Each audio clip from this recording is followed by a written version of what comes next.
नमस्कार विद्यार्थी मित्रांनो, ग्रुप सी ची तयारी करणाऱ्या महाराष्ट्रातल्या तमाम माझ्या विद्यार्थी मित्रांना मी जितेंद्र अमृतकर मनापासून नमस्कार करतो.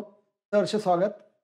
आजच्या या व्हिडिओमध्ये आपण ही ग्रुप सी ची मेन्स परीक्षा जी 21 सप्टेंबरला आगामी आहे त्याची तयारी तुम्ही करत आहात आणि बऱ्यापैकी तुमचा अभ्यास झालेला आहे अशी अवस्था आहे. आता जे तुम्ही आता हार्डवर्क केलेले आतापर्यंतचं तर त्याला आता थोडा स्मार्ट वर्क देण्याचा टच गरज आहे.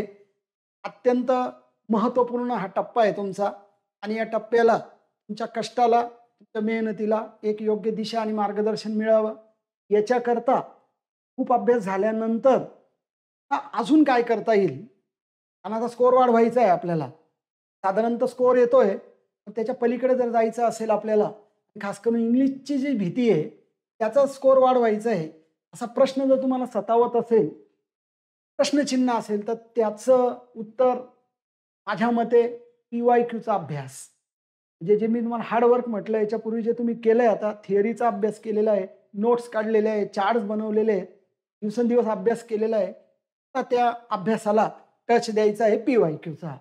PYQ म्हणजे प्रिव्हियस इयर क्वेश्चन्स जे ग्रुप सीचे याच्यापूर्वी साधारण 2018 पासून जे झालेले आणि रिसेंट 2023 पर्यंत आता तुम्ही अपियर होत आहे 2024च्या एक्झाम मेन्सला तर या 5-6 मागच्या वर्षांच्या प्रश्नपत्रिकांचा जर आपण डिटेल्ड अभ्यास केला त्याच्यानंतर त्या प्रश्नांची आन्सर्स पाहिली याच्याने आपल्याला काय काय फायदा होऊ शकतोय आणि हा PYQचा अभ्यास करून जर आपल्याला स्कोअर वाढवायचा असेल तर तो कसा तर त्याच्याकरता हा व्हिडिओ बघाच असं या ठिकाणी माझं कळकळीचं म्हणणं तुम्हाला असेल तर या स्वाध्याय अकॅडमीच्या प्लॅटफॉर्मवर मी तुम्हाला या ठिकाणी स्वागत करतो. So let start. आता आपण महत्त्वाच्या मुद्द्याकडे वळू की मला मार्क्स वाढवायचे सर.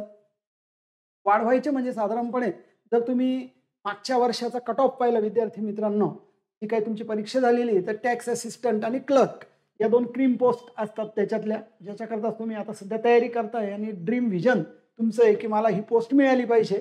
त्याचा कट ऑफ जो नंबर 1 आहे अर्थात तर त्याला 166 एवढा त्याचे जे काही आहे पेपर 1चे मार्क्स या ठिकाणी येतात आहे आणि त्याची जी टोटल विद्यार्थी मित्रांनो ती 302 आहे. म्हणजे साधारणपणे जर 302च्या आसपास जर तुमची टोटल याविषयी वाटत असेल म्हणजे तुम्हाला सिक्युअर व्हायचं असेल तर साधारणपणे पहिल्या पेपरचा जो विचार केला जो लँग्वेजचा पेपर आहे तर तुम्ही जर पाहिले तर 166 163 171 काही काहींना तर GS पेक्षा लँग्वेजमध्ये बऱ्यापैकी मार्क्स दिसत आहे. बऱ्यापैकी काय किती मोठ्या फरकाने बघा इकडे 117 आहे ते 178 आहे. लक्षात घ्या 178 त्याला मार्क्स मिळतात विद्यार्थी मित्रांनो. म्हणजे जवळपास त्याचे 89 प्रश्न या ठिकाणी जर बरोबर येत आहे लँग्वेजमध्ये तुमचे पण येऊ शकतात. असं काय तो त्याने काय वेगळं काही केलेलं नाही त्याने अभ्यासच केलेला आहे त्याने PYQ सोडवलेले. आता वेळ तुमची आहे. मग एवढं जर मेरिट तुम्हाला क्रॅक करायचं असेल आणि सेफ झोनमध्ये यायचं असेल तर माझ्या मते पण तुम्ही 80 क्वेश्चन्स टार्गेट ठेवायचं आहे मराठी आणि इंग्लिश मिळून. जर तुम्हाला मराठी प्यारा प्रेमाचा आपुलकीचा वाटत असेल तर 5 प्रश्न त्याच्यात जास्त धरले तुम्ही चालेल पण इकडे मात्र इंग्लिशमध्ये तुमचे 35 ते 40च्या घरामध्ये जर तुमचे सगळे कटकुट करून निगेटिव्ह धरून जर स्कोअर यायचा असेल आता गरज आहे तुम्हाला PYQची. काय असतं सर PYQ करताय तुम्ही काय फायदा होतो PYQ करून जाणून घ्यायचं आहे. चल पुढच्या स्लाइडला जाऊ आपण आणि ही जी मेरिट लिस्ट आहे ही नक्कीच तुमच्या डोक्यामध्ये तुम्ही ठेवायची आहे. याच्याने नाउमेद नाही व्हायचं आहे की सर एवढे मार्क्स याच्याने एक प्रकारची पॉझिटिव्हिटी घ्यायची मी प्रयत्न करू शकतो कारण माझ्या इतर विद्यार्थी मित्रांनी असा कट ऑफ क्रॅक केलेला आहे मी पण क्रॅक करेल नक्की याच्यापेक्षा जास्त घेईल.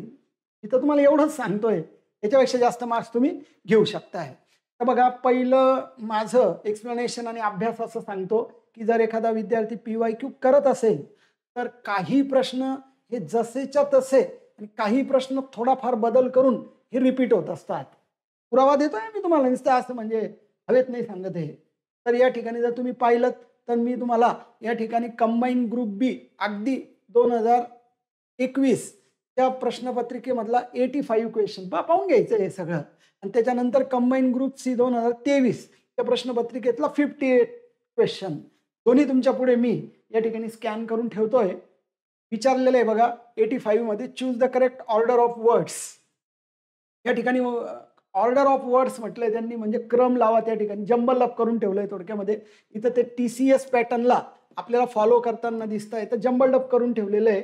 आणि बघा, white are painting many people these days their houses. जेव्हा मी एक्सप्लेनेशन केलंय या व्हिडिओचं, त्या ठिकाणी देअरचं स्पेलिंग मी तुम्हाला चुकलेलं सांगितलं होतं बघा आयोगाचं, तिथे THEIR देअर पाहिजे. आणि ज्या वेळेला हा सेकंड 2023ला विचारलं तर त्यांनी देअरचं स्पेलिंग चारही पर्यायांमध्ये जे घेतलेले आहे तर THEIR देअर, म्हणजे त्यांची जे करेक्ट आहे. म्हणजे बघा या ठिकाणी तुम्हाला असं पण दिसेल काही एक स्पेलिंग त्यांनी THERE दिलेलं आहे, तो प्रश्न बाद नाही झालेला आहे. लक्षात घ्या, तुम्ही मला स्पेलिंग इतकं चुकलं तर त्यांनी बाद करायला पाहिजे असं नाही. त्यांनी गृहीत धरलं तू बाकीचं बघ बाळा, हे बाकीच्या याच्यात नको पडू, एखादं स्पेलिंग इकडे तिकडे झालं पण बाकीचं व्यवस्थित अर्थ लागत असेल तर प्रश्न अटेम्प्ट करून टाकायचा आहे. तर याच्यामध्ये बघा सब्जेक्ट जर आपण शोधला तर मेनी पीपल आहे. कारण बघा व्हाईट आर पेंटिंग तर होणार नाही, व्हाईट तर काय त्या ठिकाणी करता नाही, तर मेनी पीपल आहे आणि मेनी पीपल म्हणजे सी. आन्सर पाहिलं तर सी ने एकच चालू होणार आहे. तर मग तुम्हाला सी त्या पर्यायाकडे गेलात तुम्ही तर येईल वाक्य मेनी पीपल, जी इकडे सुरुवात करून दिली बघा, many people are painting. Are पेंटिंगचा जो पार्ट आहे तो बी नंबर आहे. आणि मग तर तुम्ही फॉलो केलं तर मेनी पीपल आर पेंटिंग, काय पेंटिंग करताय, देअर हाऊसेस. देअर हाऊसेसचे जर पर्याय पाहिले तुम्ही ते व्हाईट पर्याय चालणार नाही, हे चालणार नाही. बघा मग इकडे तुम्हाला आता 3 आणि 4 पैकी निवडायचं आहे. So these many people are painting their houses white, पांढऱ्या रंगाचे देतात आणि दीज डेज. तर तुम्हाला इथे तर हाच पर्याय लागू आहे. म्हणजे तुम्हाला बघा CBEAD या क्रमाने जर तुम्ही गेलात तो पहिला पर्याय तुम्ही म्हणजे पहिला घेणार आहे. मेनी पीपल इकडे देऊन दिला आहे, आर पेंटिंग देऊन दिलेलं आहे, ई घ्यायचं आहे आता, देअर हाऊसेस त्याच्यानंतर ए घ्यायचा आहे व्हाईट, देअर हाऊसेस व्हाईट, म्हणजे इथे 3 नंबरचा पर्याय आहे, इकडे 1 नंबरचा पर्याय आहे. हा प्रश्न कॉपी पेस्ट झालेला आहे.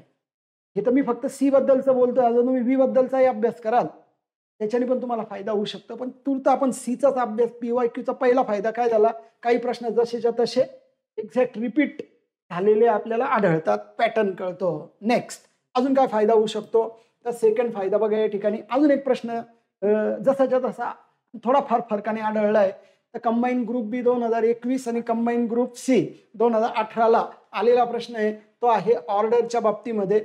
बघा, he ordered for a new car आणि ही I have ordered for dinner, हे दोन्ही वाक्य आयोगाने चुकीचे ठरवले कारण ते चुकीचे आहेत. त्यांचं म्हणणं असं आहे किंवा ग्रामरचं म्हणणं असं आहे की ज्या वेळेला कधी ट्रान्झिटिव्ह वर्ब येते तर त्याच्यानंतर प्रेपोजिशन नको पाहिजे. हा फॉर या ठिकाणी चुकीचा आहे, हा फॉर या ठिकाणी चुकीचा आहे. आय रिच ॲट दिल्ली, तर रिच नंतर एखादं डेस्टिनेशन असेल तरी पण प्रेपोजिशनची गरज नाहीये. हे दोन्ही वाक्य चुकीचे आहे. आणि इथं विचारलंय त्यांनी कोणतं बरोबर आहे, तर कोणतंच बरोबर नाही. So both A and B are wrong. हा आन्सर कोड आहे 86 कंबाईन ग्रुप सी 2018चा. इकडे पाहिलं तर आय एम टायर्ड ऑफ, हे वाक्य करेक्ट आहे. टायर्ड ऑफ, प्राऊड ऑफ, हे अशा प्रकारच्या फिक्स प्रेपोजिशनल फ्रेजेस आहे. ही रिझेंबल्स टू, रिझेंबल ही सुद्धा एक ट्रान्झिटिव्ह वर्ब आहे, जे त्या ठिकाणी टू प्रेपोजिशन अलाउड नाही. हे दोन्ही वाक्य चुकीचे आहे. ए नंबरचं वाक्य बरोबर, म्हणजे ओनली ए असलेला जो पर्याय आहे तो तुम्हाला फायनल करायचा आहे. मग असा जो किचकट पार्ट आहे, आता कोणत्या क्रियापदानंतर प्रेपोजिशन येतं, ट्रान्झिटिव्ह वर्ब नंतर कर्म येतं, म्हणजे तर त्या कर्माच्या पहिले प्रेपोजिशन येत नाही. हा सगळा बारकावा या व्हिडिओजमध्ये, ज्याची मी आता पुढे तुम्हाला घोषणा करणार आहे, त्यामध्ये आपण अगदी डिटेल व्यवस्थित घेतलेलं आहे. तर हा एक सेकंड पार्ट आहे ज्याच्याकरता आपण PYQs केले पाहिजे. आणि आता एक फायदा बघा, याच्याने काय होतं, आपल्याला एक दिशा अप्रोच ठरवतं. म्हणजे काय कळतं माहिती विद्यार्थी मित्रांनो, महत्वाचे टॉपिक्स आपल्याला कळत असतात. म्हणजे टॉपिक्सचं तुम्हाला माहिती आहे, आता महत्वाचे टॉपिक जर कोणी तुम्हाला सांगितलेलं आहे त्याच्यापेक्षा तुम्ही प्रत्यक्ष अनुभव घेतला PYQ सोडून, तर तुम्हाला महत्वाचे टॉपिक्स कळतं. वारंवार विचारले गेलेले जे घटक आहे, ज्याला फ्रिक्वेंटली आस्क्ड म्हणतात, रिपीटेडली आस्क्ड म्हणतात, ते प्रश्नांचे टॉपिक्स कळतात. आणि आयोगाची प्रश्न विचारण्याची पद्धत आणि त्यांची मानसिकता कळते. हे फार महत्वाचा शब्द प्रयोग केला मी या ठिकाणी. आयोगाच्या पॅनलची मानसिकता कळते. कशी असते हो ही, याच्याकरता तुम्हाला व्हिडिओज डिटेल वॉच करावं लागतील, जे एक्सप्लेनेशन त्या ठिकाणी मी करून दिलेलं आहे आपल्यासाठी. आणि अत्यंत महत्वाचा हा सेक्शन त्या ठिकाणी असणार आहे. तिसरा एक महत्वाचा फायदा आहे आपल्याला, की काही प्रश्न बाद होतात बघा, आणि त्यावेळेला माहीत नसतं, आपण तिथे डोकं खात बसतो. बाद होण्याची 2 कारणं आहे. पहिलं कारण, एकाच प्रश्नांची समजा 2 उत्तरं दिली असेल, 2 दिलेली तर त्यांना बाद करायला लागतं, नाही तर त्या प्रश्नाचं कोणतंच उत्तर दिलेलं नाही. एक नमुना म्हणून आपण ग्रुप बी कंबाईन ग्रुप सी आपली जी जी परीक्षा देणार 2022चा एक प्रश्न घेतलाय बघा. She did not break it nor lose it. तिकडे नॉर घेतलेला आहे, इकडे त्या ठिकाणी डिड नॉट घेतलेला आहे. She did not break it or. आता डिड नॉट आणि ऑर हे येणार नाही, त्याच्यामुळे ते चुकलं. मंथ हॅज पास्ट सिन्स, इथं आय कम आहे, इथे आय केम पाहिजे. का? तर याचं सगळं एक्सप्लेनेशन मी व्हिडिओमध्ये दिलेलं आहे पुढे. A month past since I am coming येत नाही बघा. म्हणजे सगळे वाक्य 3 वाक्य चुकीचे आणि त्यांच्या पर्यायामध्ये ओनली ए दिलेला नाहीये जो असायला पाहिजे होता. तर ते वाक्य चुकून गेलेलं आहे, त्याच्यामुळे या ठिकाणी तिथं लॉस पण पाहिजे. तसं पाहिलं तर ते गडबड आहे त्या प्रश्नामध्ये. मग हा प्रश्न बाद होऊन गेला कारण याच्यामध्ये योग्य उत्तर देण्यात आलेलं नाहीये. ही पण एक गोष्ट तुम्हाला या ठिकाणी लक्षात येत असते. तर आता आपल्या अभ्यासाला एक योग्य दिशा आणि एक चॅनल प्राप्त व्हावं याच्याकरता बघा, एक सेक्शन वाईज 2018 पासून तर 23 पर्यंतच्या प्रश्नपत्रिकांचं अनालिसिसचे व्हिडिओ आपण या आपल्या ॲपवर या ठिकाणी दिलेले आहेत. तर त्याचं एक सेक्शन वाईज जे आयोगाचे 5 टॉपिक्स आहे, common vocabulary, sentence structure, grammar, idioms, phrases आणि कॉम्प्रिहेन्स स्पेसेस. तर याचं 2018, 19, 20ची परीक्षा झाली नव्हती कोरोनामुळे, म्हणून ते नाहीये तिथे. तर बघा या पद्धतीने 23 पर्यंतचा आणि आताचा जो पॅटर्न आहे हा जवळपास 50 या ठिकाणी प्रश्नांचा आपल्याला या ठिकाणी आहे. याला तुम्हाला सध्या फॉलो करायचा. याच्यापूर्वी तो 40चा होता. तो 40चे 10-10चे असे 4 व्हिडिओ, इकडे 4, इकडे 4, इकडे 4 आणि इकडे 5, जवळपास इतक्या व्हिडिओचा जवळपास 21 व्हिडिओज आपण या ठिकाणी आपल्यासाठी डिटेल्ड दिलेले आहेत. त्याचं आन्सर दिलेलं आहे. आणि अजून एक सांगू विशेष, प्रत्येक प्रश्नाच्या पाठीमागून एक स्लाइड जोडलेली आहे, त्याच्यावर एक्सप्लेन केलेलं आहे काय काय अजून याच्याबद्दलचं महत्वाचं आहे. सुंदर सर्वांगीण तुमचा अभ्यास होईल अशा पद्धतीने हा PYQचं अनालिसिस केलेलं आहे. कारण तुम्ही म्हणा सर एवढं अनालिसिस आम्ही कुठे करत बसायचं, तर ठीक आहे ना, आपण समजू शकतोय. तर त्याच पद्धतीचं काम सोपं व्हावं आणि डिटेल्ड व्हावं याच्याकरता या सगळ्या गोष्टी आपण या ठिकाणी आपल्यासाठी अवेलेबल करून देतो. याच्याने कळेल बघा ग्रामरला कशा पद्धतीचा अप्रोच आहे, इडियॉम्स फ्रेजेसला कशा पद्धतीचा अप्रोच आहे, व्होकॅब्युलरीला कसा आहे, पॅसेज 5 मार्काचा फिक्स असतो. अशा असंख्य प्रश्नांची उत्तरं PYQच्या माध्यमातून मिळतात. आता हे PYQचा अभ्यास करणं थोडंसं आम्हाला जर सोपं झालं किंवा कोणी आम्हाला या पद्धतीने अनालिसिस करून दिलं आणि जर त्याच्या पाठीमागून अजून जर ॲडिशनल माहिती मिळाली तर नक्कीच आम्हाला छान होईल. या सगळ्या तुमच्या इच्छा, या सगळ्या तुमच्या गरजा नाही का, हे महत्वाचं आहे विद्यार्थी मित्रांनो. हे समोर ठेवून स्वाध्याय अकॅडमीतर्फे आपण एक बॅच या ठिकाणी लॉन्च करतोय जी 2018 ते 24 पर्यंतचे, म्हणजे आता तुमची येईल ती पण त्याच्यात ऍड होईल. सर्व पेपर्स या ठिकाणी कव्हर केले जाणार आहेत, गेलेले आहेत. Logical elimination technique very important factor आहे, लक्षात घ्या. पटकन तुम्हाला उत्तरापर्यंत पोहोचायचं असेल विथिन सेकंड्समध्ये आणि तो स्कोअर तुम्हाला क्रॅक करायचा असेल जवळपास 80 क्वेश्चन्सचा दोन्ही लँग्वेजेस मिळून, आणि इंग्लिशमध्ये तुम्हाला 35, 36, 40 पर्यंत जायचं असेल, कमीत कमी सांगतोय, त्याच्या पुढे जाऊ शकतात. तर तुम्हाला या टेक्निकचा वापर कसा इफेक्टिव्ह होतोय, तुमच्या मनात काय आहे, एक्झॅक्ट काय घडतंय, हे सगळ्या प्रश्नांची उत्तरं कळतील. प्रत्येक प्रश्नाचं डिटेल एक्सप्लेनेशन आहे. असं नाही चला झालंय सोपं आहे म्हणून असं नाही केलेलं आहे. अजून त्याच्यावर हॅमरिंग करून अजून त्याच्यावर एक पेज पाठीमागून जोडलेलं आहे प्रत्येक याच्यावर. त्याच्याकरता तुम्ही डेमो व्हिडिओ बघा विद्यार्थी मित्रांनो. तुम्हाला वाटत असेल मी असं काय सांगतोय प्रत्येक याच्यावर शक्य आहे का, बघून घ्या. स्वाध्याय अकॅडमीचं ॲप डाउनलोड करा, पटकन करा आणि याला वेळ नका वाया घालू. काही निर्णय आयुष्यात लवकर घ्यायचे असतात, फास्ट घ्यायचे असतात, कारण ते आपल्या जीवनाला कलाटणी देणारे असतात. त्याच्यामुळे तुम्ही नक्कीच त्या ठिकाणी करा.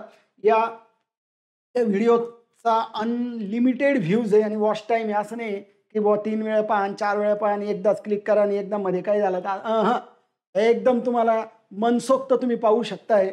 आणि त्याच्यानंतर 6 महिने व्हॅलिडिटी आहे, जी बऱ्यापैकी तुम्हाला जानेवारी फेब्रुवारीपर्यंत जाईल. ती जर आजपासून काउंट केलं तर या पद्धतीनं अत्यंत सुंदर, अत्यंत चांगली आणि महत्त्वपूर्ण, स्वच्छ, क्लिअर, सगळे मुद्दे क्लिअर होतील अशा पद्धतीने ही बॅच आपल्या पुढे आम्ही अकॅडमीच्या या प्लॅटफॉर्मवर आपल्या पुढे ठेवणार आहेत. तर याची लॉन्चिंग आता झालेली आहे. याची 15 ऑगस्ट आपण धरू, आजची 15 ऑगस्ट आहे बघा, स्वातंत्र्य दिनाच्या या दिवशी. याची ओरिजिनल फी तशी पाहिली तर 399 आहे. याची लॉन्च ऑफर 199 आपण याच्यापूर्वी ठेवलेली आहे. आणि ती कायम असेल. आता जेव्हा आता लॉन्च आपण व्हिडिओ करतोय, पण आज 15 ऑगस्टच्या या निमित्ताने आपण स्वातंत्र्य दिन आहे त्याचा रिस्पेक्ट करून आणि तो एक आनंद उत्सव असतो, ती एक ऑफर या ठिकाणी आपण लॉन्च करतोय आजच्या दिवसासाठी. आणि उद्याच्या दिवसासाठी मात्र ती इंग्लिशच्या सगळ्या व्हिडिओज करता असेल, त्याच्याकरता तुम्ही टेलिग्रामचं चॅनल आहे @e स्वाध्याय, याला पटकन जॉईन करून या सगळ्या गोष्टींची माहिती तुम्हाला त्या ठिकाणी मिळेल. तर तुमची उत्सुकता आहे ती का या लॉन्चिंग आल्याबरोबर 15 ऑगस्ट येतोय, किती मजेची आणि छान गोष्ट आहे. याला फ्लॅट डिस्काउंट देण्यात आलेला आहे, घसघशीत डिस्काउंट आहे. जवळपास 100 रुपयाचा डिस्काउंट आहे. म्हणजे 199 ची बॅच आहे आणि 100 रुपयाचा डिस्काउंट आहे. म्हणजे कमवायचे किती त्याच्यामध्ये बघा. काही म्हणजे तिथे काही वावच ठेवलेलं नाही. हे समाजसेवेसारखं झालेलं आहे विद्यार्थी मित्रांनो, की जे बिचारे गरीब मुलं आहेत, कष्टाळू मुलं आहेत, तर त्यांना या ठिकाणी पण सामावून घेण्यात यावं. त्यांनाही कुठेतरी एक ॲसेस मिळावा या गोष्टीचा. काही ठेका सगळा श्रीमंतांनी घेतलेला नाही आहे, ते सर्वसामान्यपर्यंत पोहोचावं या उद्देशाने आपण ही जी बॅच आहे ही उद्यापर्यंतच आहे फक्त. असं मग ते कायम ठेवून तसं नाही चालणार. तर त्या ठिकाणी तुम्हाला आजच्या दिवसापर्यंत आणि उद्याच्या दिवसापर्यंत ती 99 रुपीजमध्ये अवेलेबल होईल. नंतर मग मात्र ती 199ला होऊन जाईल. तर ही संधी जी आहे ही योगायोगाने स्वातंत्र्य दिनाच्या या दिवशी आपल्याला प्राप्त होते. आपण भाग्यवान आहोत. आपण या संधीचा नक्की फायदा घ्याल. आणि या सोबतच इतके 11 बॅचेस दिसतात. हे काय हो सर, या वेगवेगळ्या बॅचेस आहे बघा. या ठिकाणी त्या तुम्हाला मूळ फीज मध्ये या ठिकाणी 100 रुपये डायरेक्ट सरसकट अनकंडिशनल या ठिकाणी सूट आहे. तर ते या संधीचा लाभ घ्या. तर यूज कुपन कोड आपल्याला 15 ऑगस्ट वापरायचा आहे. लवकरात लवकर ही बॅच आपण घ्या, अभ्यास करायला सुरुवात करा आणि त्या ठिकाणी पॉईंट टू पॉईंट सगळ्या गोष्टींचा या ठिकाणी उपयोग करा. तर काही अडचण आली तर स्वाध्याय अकॅडमीचा जो नंबर आहे 9595221584 याला तुम्ही कॉल करू शकताय. आणि या सगळ्या गोष्टी तुम्ही लवकरात लवकर घेऊन आपल्या अभ्यासाला सुरुवात कराल. तुमच्या आगामी परीक्षेसाठी मी तुम्हाला खूप साऱ्या शुभेच्छा देतो. आणि पुन्हा आपण भेटणार आहेत वेगवेगळ्या माध्यमातून. तूर्त अभ्यास करत राहा. काळजी घ्या. थँक्यू.